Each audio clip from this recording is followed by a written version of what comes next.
Hey, welcome into Steveo's Game Room. This here's our brand new John Carpenter's Halloween pinball machine. It's a collector's edition.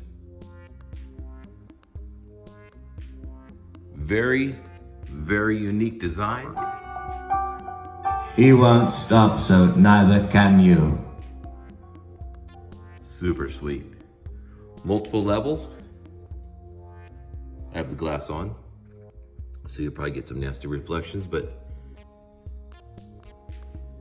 it is every bit of awesome that I'd hoped for, down to the shooter rod, made like a knife. Great looking powder coating. I got a whole list of pros and cons about this game that I've noticed in the short week or so that we've owned it. And the cons are so small. I mean, it's nitpicking to say the least, but Spooky did a great job, and I'm gonna go over in just a second as soon as I find my notes. He's coming, but we'll be ready. Ooh. Okay, got my list here. In no particular order, pros and cons. Now, for the pros, I'm gonna go double pro on this one, and it is the way the sounds, the SFX, the sound effects, and the voice call-outs, the music, the way it's all implemented, it is, to me, a masterpiece. And they still have more coding to do to actually even prove it better. So, very nice, Spooky. All right, pro. This here is the non-butter cabinet in my dark game room. It's hard to see, but it is, I'd say, fantastic. So, I'm pleased I didn't get the extra, what do you call it, the clear-coated butter cabinet. All right, knife. There's a knife that covers a shooter lane here. It's people have said in the past that it looks cheap or whatever, or it is cheap, but I like it. The ball's hit it a few times, and I'm glad it is what it is. And to me, it just fits perfectly. I have no intentions of making any adjustments with that, and I like it. Powder coat. It is pretty. It really fits this title nicely. They've got it where they got it. Coin door, the legs, lock bar, and over here on the side rails, let me get my butt out of the light. And then I think here's the last spot on the speaker panel. Okay, what else we got? After that, we got the topper. I love it. I love how they implemented it. It's fun, especially if you're just watching someone play. You can, at certain points, it goes off, and I think they did a really nice job. People have complained they thought it was a little loud. I don't hear it at all, the motor that runs it in the game, because there's other things going on. So it's great. All right, keys on ring. This is a simple, stupid one I put as a plus, but it's just nice. Spooky actually put the keys on the ring. They separated the back box from the coin door key, and they hung the back box keys inside the coin door. I just thought that was a nice little touch of Spooky. Thank you. And they also, put the Spooky keychain there. Simple, but I like it. Side blades. There we go. That's the art inside here on the side of the cabinet. Just a nice touch and that's I don't know what levels, if it's the CE and the bloodsuckers get it, but it looks really nice. Fits so well.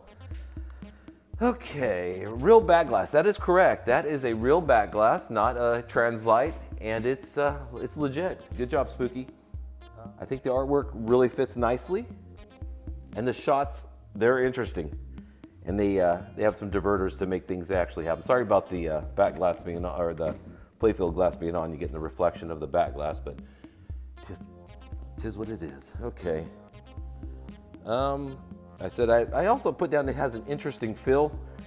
We have a bunch of games here, and there's nothing that feels even remotely close to it. So, love it. Love the uniqueness of Spooky's Halloween. The 3D sculpts. I guess was it Back Alley Creation, something like that. They did the tombstone and the pumpkin there, and then the hedges and whatnot. Just nice work. Spooky working with Back Alley on that. But apron. Why do I like the apron? Just looks good. Very nice.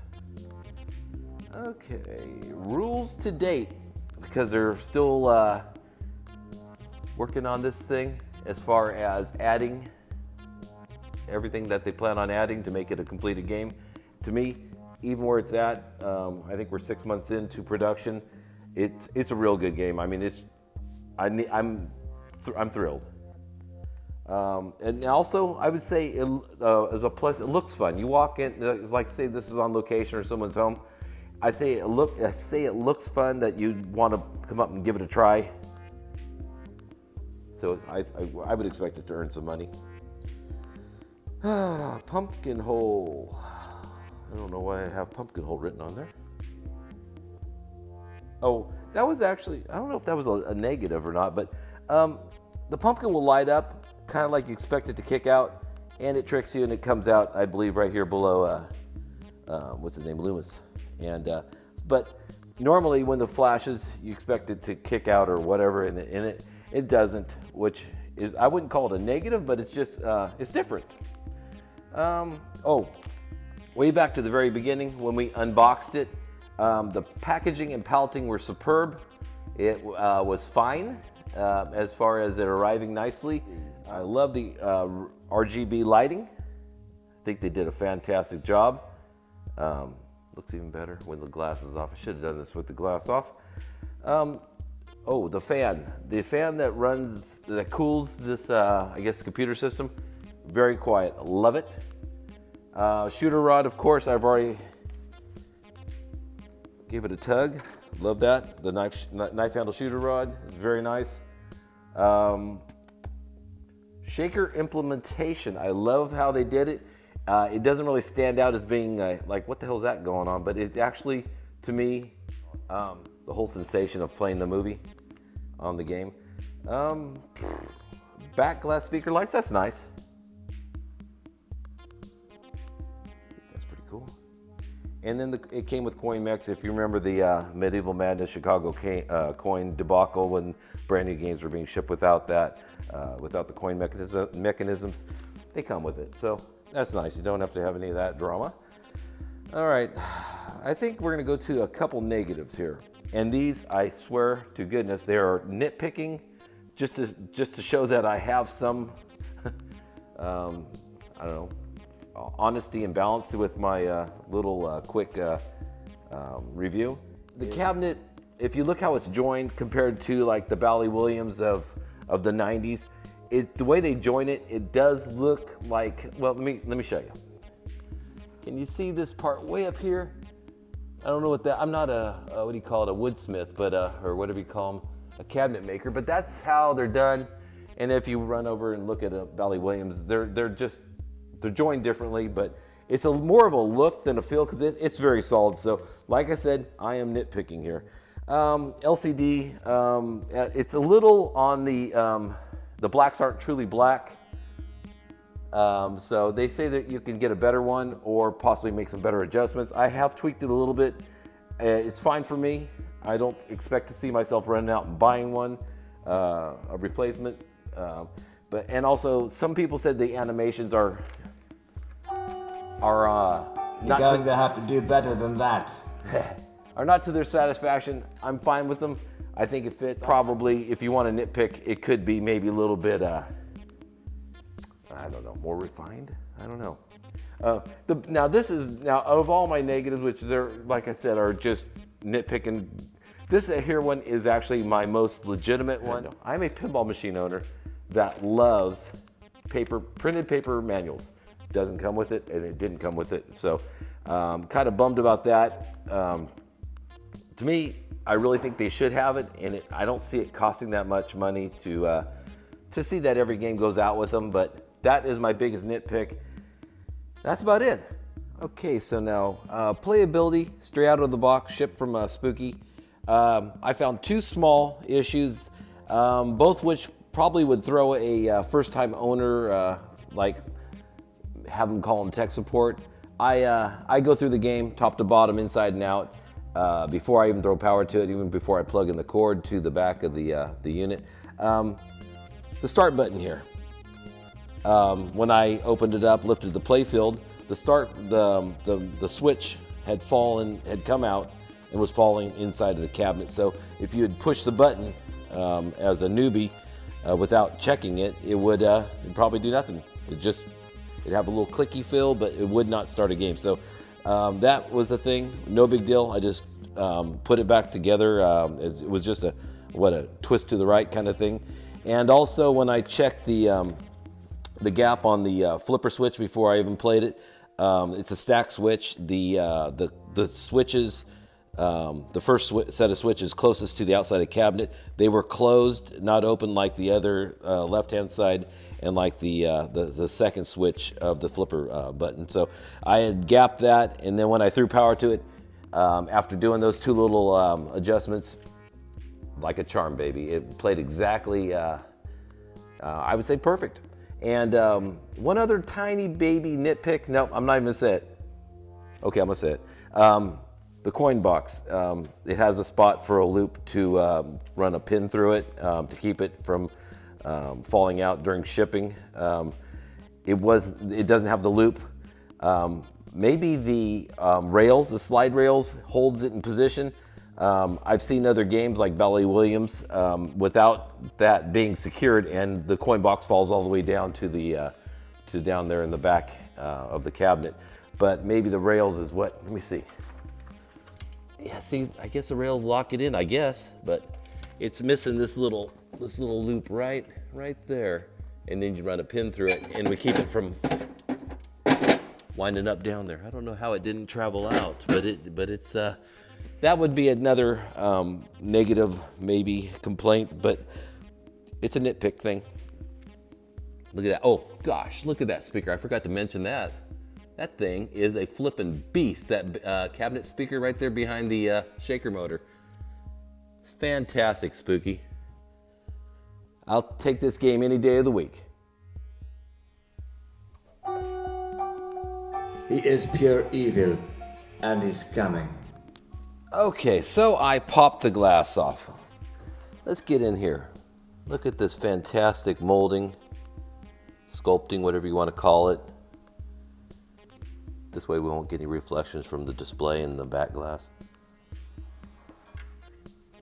Love the hedges. Let's see if I can do it with my finger. Yeah, Michael pops out. Oops, get back there, little man. All right. One other thing, I had to dial in after about 5 plays. These, let me see, can we get in there and see it? There's some stainless flaps back in here that where the ball comes up under both sides. And they became a ball trap right here in the V part. The ball would sit, let's see, right about there, and be trapped because when they're tightened down, the posts that hold it, it would stay like in a mostly, I'd say, open position or somewhere in the middle. So did a quick remedy. Somebody had the problem before, and they mentioned on the line saying that they did something with loosening these posts up here.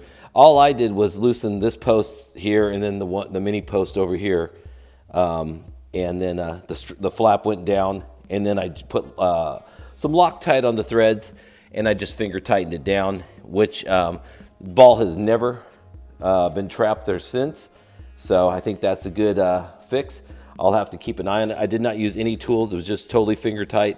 I'll have to keep an eye on it, make sure they don't work their way out. But that was something that did have to be adjusted. It didn't happen like the first 4 games, but maybe 5th and on, I had to make that little adjustment.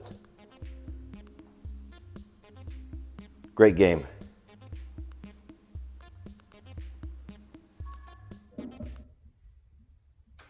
Death is coming to your little town.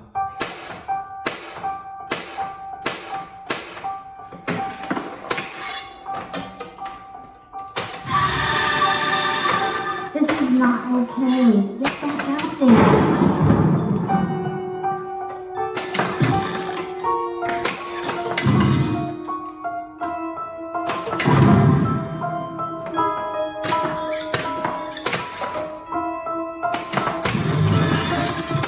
Get to the pumpkin. He's gone! The evil's gone! Anfield, Benton, these small towns are all the same, but he only calls one of them home.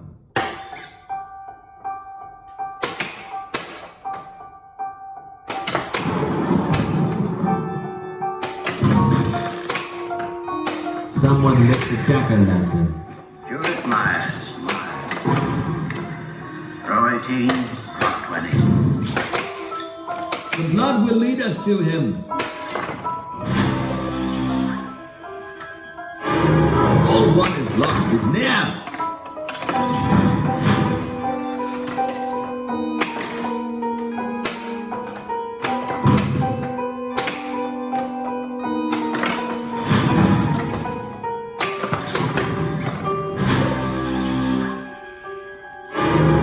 A second lock will help. One more to go.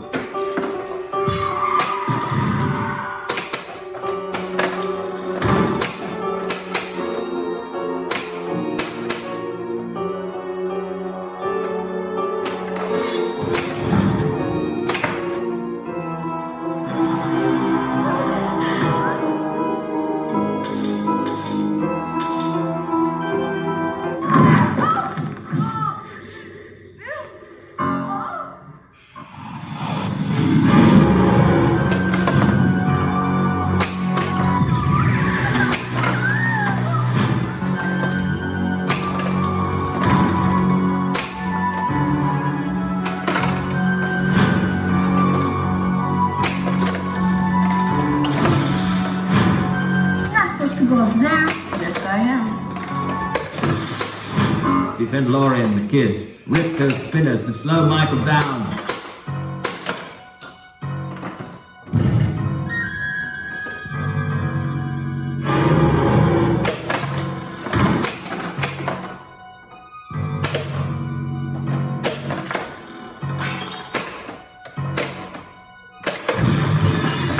Confound it, man! Get away from him!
You did well. Thank you for your efforts.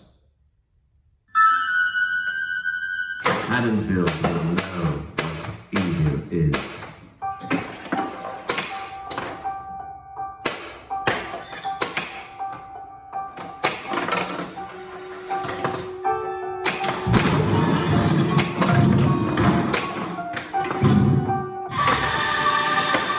Don't leave so soon.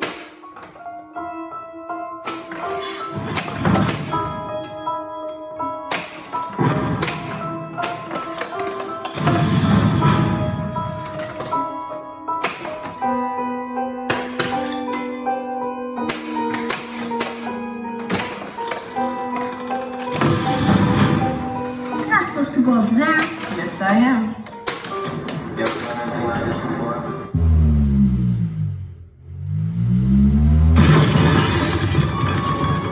Clear those targets.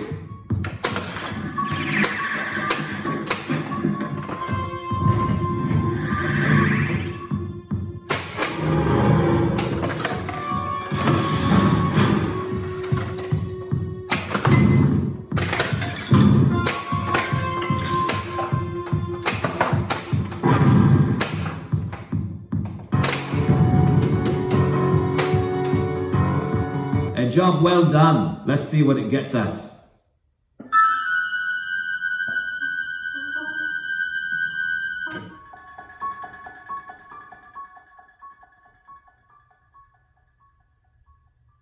Thank you for helping us contain the evil that is Michael Myers.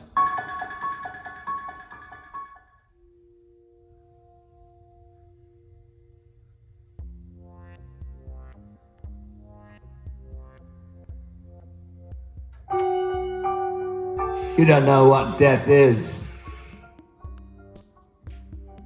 All right, we made it to the end of the video. And of course, there's at least one other plus I forgot was the real physical knocker in the collector's edition. So that's a plus. Thanks for swinging by Steveo Game Room, checking out our new John Carpenter's Halloween pinball machine, and catch you later. Yes, I said cut.